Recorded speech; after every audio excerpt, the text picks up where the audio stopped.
In the world of predators, there is an orange ghost with black stripes that remains the ultimate terror. Solitary by nature, it dominates through pure muscle power and masterclass stealth.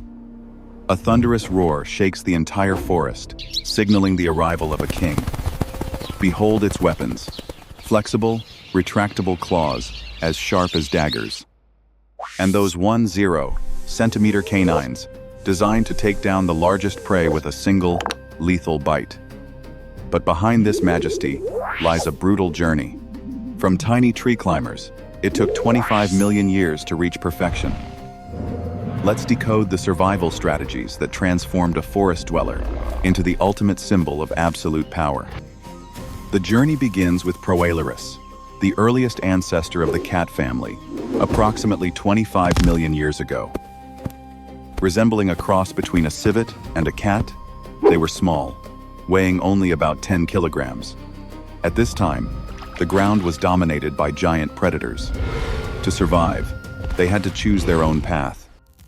Their first secret weapon was masterful climbing ability. The trees were their fortress of safety. Hunting from above, they began developing the lightning-fast reflexes of a feline assassin. Few could have guessed that this tiny creature carried the genetic blueprint of a future king. 5 million years later, Pseudailurus emerged, marking a historic turning point, the conquest of the ground. They were no longer hiding. Their legs grew more muscular, allowing for explosive short bursts of speed. Retractable claws were now more advanced, protecting their sharpness during long-distance travel.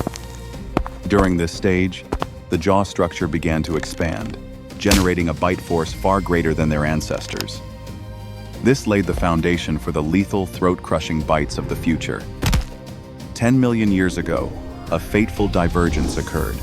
The Panthera lineage officially split from the small cats. Joining the big cats group, their body size surged to confront larger prey. Their most precious trait was a specialized larynx, allowing them to roar instead of just purr. The roar became a powerful tool to claim vast territories and intimidate rivals in the deep jungle.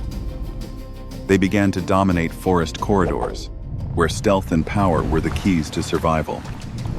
A solitary lifestyle began to take shape, a stark contrast to the pride-based social structure of lions. Entering the Pleistocene epoch, Panthera zadansky, or the Longdan tiger, emerged in East Asia. This is the oldest tiger species with a skull structure nearly identical to that of modern tigers. With their larger size, they specialized in hunting prey weighing hundreds of kilograms. The jungle became an impenetrable domain. Every creature lived in awe of the forest's new deity. From their roots in East Asia, they spread everywhere, adapting to diverse terrains and harsh climates. Exceptional swimming abilities began to develop, turning them into versatile assassins on both land and water. The essence of a 25 million year journey culminates in the Siberian tiger, a giant weighing up to 300 kilograms. The striped coat is more than just beauty. It is the perfect camouflage, disappearing into the dappled light of the ancient forest. It has perfected the design of a solitary assassin, the strength of a bear, the speed of a leopard, and the silence of a cat. Ultimately, the tiger is more than just an animal. It is a symbol of free will and absolute power. From an obscure climber to the king of the jungle, a relentless journey to claim the most majestic throne amidst the deep green wilderness.